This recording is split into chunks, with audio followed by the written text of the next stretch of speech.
JP모건의 제이미 다이먼 회장은 가상화폐의 가장 부정적인 월가 인물 중 하나일 겁니다.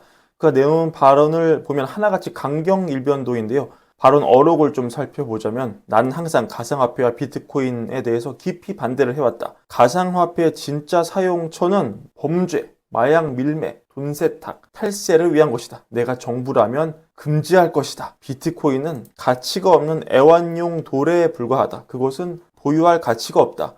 하지만 JP모건 다이먼 회장의 강경 발언과 달리 JP모건은 블랙락 비트코인 현물 ETF AP로 활동을 하면서 이 비트코인 ETF가 잘 돌아갈 수 있게 유지하는 그런 시세를 유지해주는 그런 역할을 해주고 있죠. 그래서 일각에서는 다이먼 회장을 비난하기도 합니다. 아니, 비트코인 그렇게 비난하면서 비트코인 ETF 시장에 관여하는 건 도대체 무슨 경우냐? 가상화폐는 범죄자나 쓰는 거라고 하더니 그럼 JP모건이 범죄에 가담하는 거냐? 이렇게 말이죠. 근데 이번에는 아예 한술 더 뜨는 움직임이 나왔습니다. 이 소식이 지금 가상화폐 시장을 떠들썩하게 그렇게 만들고 있는데요. JP모건이 최근 고객에게 보내는 투자 노트에서 이렇게 보고서를 낸 겁니다. 우리는 가상화폐 가격이 지속적으로 유지되고 개선될 것이라고 본다. 이거는 JP모건이 이 블랙록이 하는 비트코인 ETF AP로 참가하는 것과는 톤이 완전히 다른 것이죠. AP로 참가하는 것은 비트코인 ETF 가격이 실제 비트코인 가격과 잘 연계되도록 기술적인 어떤 보조를 해주는 거지만 여기 고객 노트에서 가상화폐 가격, 비트코인 오른다는 것은 이거는 자산 가격으로 오를 테니까 사라는 거 아닙니까? 다른 데도 아닌 다이먼 회장이 이끈 JP모건에서 이런 보고서를 낸 것에 대해서 월가가 이게 뭐지? 라고 의문을 남기고 있습니다. 구체적으로 보시면은 이 애널리스트죠. 케네스 워싱턴 이분이 보고서를 썼어요. 비트코인 가격 상승이 더 많은 현물 비트코인 ETF 유입에 기여를 하고 이게 다시 비트코인 가격을 끌어올리고 있고 심지어 다른 토큰 가격도 올리고 있다. 우리는 가상화폐 가격이 지속적으로 유지되고 개선될 뿐 아니라 이게 코인베이스의 수익력을 높이고 있다고 본다. 이는 24년 1분기를 기대하게 한다. 그러니까 이 코인베이스, 즉 가상화폐 거래소 분석을 하다가 가상화폐를 바라보는 JP모건의 뷰가 나온 것이죠. 그리고 마침 JP모건 가상화폐 관련 보고서가 밖으로 알려진 그 시기 비트코인 가격은 급등세를 이어가면서 다시 6만 달러 돌파했습니다. 굉장히 달리다가 조금 주춤하긴 했는데 여튼 이 JP모건의 변심 이런 식으로 밈이 되면서 시장에 굉장한 파장과 버즈를 일으키고 있기 때문에 다음에 다이먼 회장이 가상화폐 관련 얘기를 할 때는 둘 중 하나여야 할 겁니다. 가상화폐가 가치가 없고 애완용 돌에 펫락에 불과하다고 회장이 얘기하는데 그 회장 소속 보고서에서 가치가 급등한다 이렇게 얘기할 수는 없잖아요.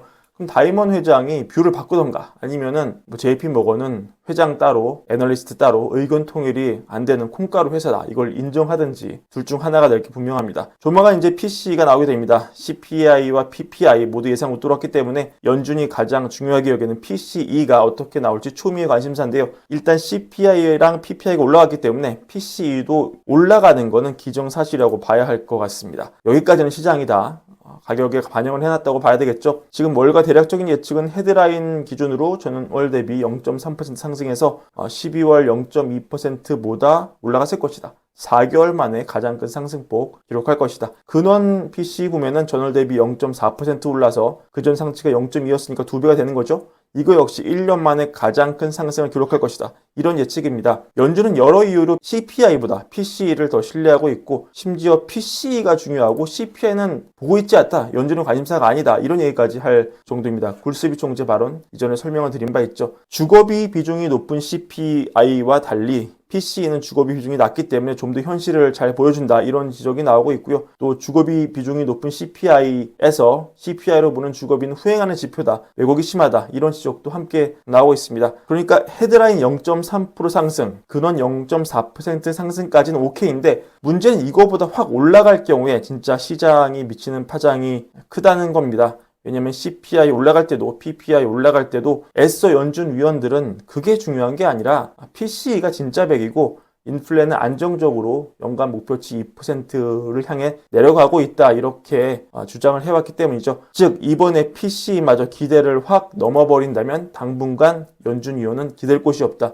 고립무원이다. 이런 처지가 될 가능성이 높고 조금 단기 예측이 좀 좋지 않은 게 BEI, 브레이크 이븐 레이트의 약자죠. 시장 참여자들이 예상하는 인플레를 반영하는 이 BEI를 보면은 유독 다른 것보다 이 2년짜리 BEI가 급등해서 1년 내 최고치로 올라갔다. 이거는 시장이 단기에 인플레가 쉽게 안 떨어지고 오를 가능성에 대해 상당히 우려를 하고 있다. 이런 측면으로 봐야 되기 때문에 조금 걱정이 되는 게 사실입니다. 그래서 PC가 나오기 전에 시장이 좀 긴장을 하고 있는 모습인데요. 오늘 기준으로 4대 지수가 동시에 빨간불이 켜지면서 일단 혹시 모를 충격에 대비하면서 일단 약보합으로 유지하는 모습, 또한 빅스가 전일 대비 올라주는 모습으로 거래가 되고 있는데 이런 변동성에 미리 대비하려는 모습, 백신을 맞으려는 모습 이렇게 보이고 있습니다. PC 관련해서는 우리 그 미녀 박윤혜 특파원이 특별방송 준비하고 있으니까요. 관련 내용 시청해 주시면 감사하겠습니다. 보스턴 페드 수장 수정 콜린스 총재가 등판했습니다. 인터뷰 내용 전해드리고 싶은데요. 콜린스 총재는 올해 말에 금리를 낮출 것으로 그렇게 예상하고 있습니다. 최근 인터뷰 통해서 서두르지 않겠다 이런 신호를 보냈습니다. 콜린스 얘기는 이런 것이죠. 이게 핵심이라고 보는데요. 성장에 둔화 없이 인플레이션 감소가 지속 가능하게 이어진 현상을 우리가 볼 수 있을까요? 어느 정도는 가능하겠지만 매우 불가능하다고 생각을 한다. 예상했던 것보다 훨씬 더 오래 걸렸지만 소비자랑 기업이 지출을 줄이는 모습을 보이는 그런 징후가 있고 앞으로 몇 달 안에 둔화가 시작될 것이라는 점을 볼 수 있을 것이다. 이렇게 얘기를 합니다. 최근 CPI, PPI 내용도 있었겠죠. 이렇게 얘기합니다. 콜린스가. 우리는 어떤 한 지표에 과잉 반응하고 싶지는 않다. 우리는 결정을 내리면서 체계적이고 신중할 수 있는 시간을 가질 수 있다. 이렇게 얘기를 했습니다. 연준이 이렇게 신중한 사이에 올해 금리 인하 전망 페드와치는 연내 꾸준하게 3번 인하 정도로 욕심을 많이 줄여놓은 상황이고 어느새 5월 예상 역시 동결 가능성을 80.6%로 80% 넘게 베팅을 하면서 빠른 금리 인하에 대한 기대감도 접어놓은 그런 상황입니다. 참고가 되시길 바랍니다. 자, 오늘 브랜비어는 이것으로 마치도록 하고요. 조만간 PC와 함께 월가월부 다시 돌아오겠습니다. 구독과 좋아요 부탁드리고 텔레그램 월가월부 채널도 조금 봐주시고 많은 사랑도 함께 부탁드립니다. 감사합니다.